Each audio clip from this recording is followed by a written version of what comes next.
Keralavarma college വിട്ട സമയത്ത് ഒന്ന് അവിടെ വെറുതെ ബസ് സ്റ്റോപ്പിൽ വെറുതെ ഒന്ന് പോയി നിന്ന് കഴിഞ്ഞാൽ കാണാം നല്ല ഭംഗിയുള്ള പെൺപിള്ളേര് ചൊക്കച്ചൊക്കച്ചൊക്കാന്ന് തുടുത്തിട്ട് ഇത്ര മുടിയൊക്കെ ആയിട്ടുള്ള നല്ല ഭംഗിയുള്ള പെൺപിള്ളേര് കണ്ടാണ്ടല്ലോ എനിക്ക് വേറെ വായല്ലോ അത് പറയാൻ കൊള്ളില്ല. പണി സിനിമയിലത്തെ മറ്റേ ചെക്കനൊക്കെ പണി സിനിമയിലത്തെ അതുപോലത്തെ ഒരുമാതിരി ഒരു ലോ ക്ലാസ് ചെക്കന്മാരെ കൂടിയൊക്കെയാണ് ഈ പെൺപിള്ളേര് നടക്കണേ. ഈ കഞ്ചാവ് കള്ള് അങ്ങനത്തെയുള്ള മറ്റേ ഈ ലഹരി സംഭവങ്ങൾക്ക് ഉപയോഗിച്ച് നടക്കുന്ന നമുക്ക് കണ്ടറിയാം. അവനൊരു വശപ്പശകാണെന്ന് നമുക്ക് ഒറ്റ നോട്ടത്തിൽ മനസ്സിലാവുന്നല്ലോ. അല്ലെങ്കിൽ നമുക്കറിയാലോ അവരുടെ ഒരു ചില മാനറിസം ഒക്കെ കാണുന്ന നമുക്കറിയാം ഒരു വശപ്പശകാന്ന് തോന്നുന്ന അങ്ങനത്തെ ചെക്കന്മാർക്ക് എപ്പോഴും കൂടെ ഉണ്ടാവുന്ന കാമുകിമാര് ഭയങ്കര നല്ല ഭംഗിയുള്ള പെൺപിള്ളേർ. അത് എന്താ കോമ്പിനേഷൻ എനിക്ക് ഇപ്പോഴും മനസ്സിലായിട്ടില്ല. നോട്ടം കൊണ്ട് ഒരാൾ കഞ്ചാവാണോ അല്ലയോ എന്ന് എങ്ങനെയാണ് കണ്ടുപിടിക്കുന്നത് ചോദിച്ചാൽ എനിക്കറിയത്തില്ല. പക്ഷേ മണത്ത് നോക്കി കണ്ടുപിടിക്കാൻ പറ്റുന്ന ഒരാളെ എനിക്കറിയാം. ഇനി ഒന്നുകിൽ അങ്ങനെ കണ്ടുപിടിക്കണമെങ്കിൽ ഇവർ ഒരു ഹ്യൂമൻ എക്സ്റേ മെഷീൻ ആയിരിക്കും, അല്ലെങ്കിൽ നടക്കുന്ന ഒരു ഡ്രഗ് ടെസ്റ്റർ ആയിരിക്കും. സംഭവം വേറെ ഒന്നുമില്ല, ഈ ഇലീറ്റ് പ്രിവിലേജിന്റെ മുകളിൽ കയറിയിരിക്കുന്ന ആൾക്കാർ കഞ്ചാവ് മയക്കുമരുന്ന് എന്നിവയ്ക്ക് ഉപയോഗിക്കുന്ന ആൾക്കാർക്ക് ഒരു ഇമേജ് കൊടുത്തിട്ടുണ്ട്. അത് സിനിമകൾ തൊട്ട് സൊസൈറ്റി അങ്ങനെ കൊടുത്തു വച്ചേക്കാണ്. ആ തോട്ട് പ്രോസസ്സിൽ നിന്ന് അണുവിട അങ്ങോട്ടോ ഇങ്ങോട്ടോ മാറാത്തൊരു സ്ത്രീ, അത്രയേ ഉള്ളൂ ഇവർ.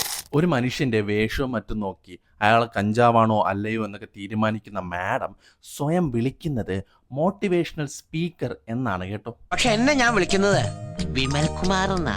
കൃത്യമായ ജാതി പ്രൊഫൈലും ക്ലാസ് പ്രൊഫൈലും ഒക്കെ ഇവരോട് പറഞ്ഞു വയ്ക്കുന്നുണ്ട്. ലോ ക്ലാസ് ബോയ്സ് ആരാണ്? ഈ low class boys poor working ക്ലാസ്സിൽ നിന്ന് വരുന്ന അണ്ടർ പ്രിവിലേജ്ഡ് കാസ്റ്റിൽ നിന്ന് വരുന്ന ചെക്കന്മാർ.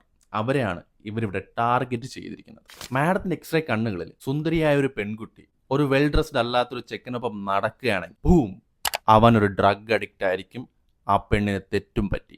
പ്രശ്നം പെൺകുട്ടികൾ ഈ സോ കോൾഡ് ലോ ക്ലാസ് ബോയ്സിനൊപ്പം നടക്കുന്നതല്ല. പ്രശ്നം ലവ്, അട്രാക്ഷൻ എന്നിവ മാഡത്തിന്റെ കാസ്റ്റ് ആൻഡ് ക്ലാസ് ബുക്കിന് അനുസൃതമായി അല്ല നടക്കുന്നത് എന്ന കാര്യം ഡൈജസ്റ്റ് ചെയ്യാൻ കഴിയാത്തതാണ്. ഇവിടെയുള്ള ഏക പ്രശ്നം എന്താണെന്നറിയാമോ?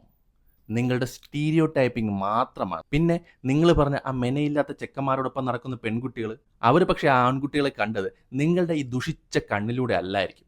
അതാണ് നിങ്ങളും അവരും തമ്മിലുള്ള ഏറ്റവും വലിയ വ്യത്യാസം. അപ്പോൾ മാഡം അടുത്ത തവണ കോളേജിൻ്റെ ഗേറ്റിൽ പിള്ളേരെ സ്കാൻ ചെയ്ത് നിൽക്കുമ്പോൾ ഒരു കാര്യം ഓർക്കുക, ഞാൻ ഒരു മോട്ടിവേഷണൽ സ്പീക്കർ അല്ല. I am another elite privilege aunty with wifi mistaking gossip for wisdom എന്ന് എല്ലാ മനുഷ്യരെയും മനുഷ്യരായിട്ട് കാണാൻ പറ്റുന്ന ആൾക്കാർക്ക് പറഞ്ഞിട്ടുള്ളതാണ് ഈ മോട്ടിവേഷണൽ സ്പീക്കിംഗ് ഒക്കെ.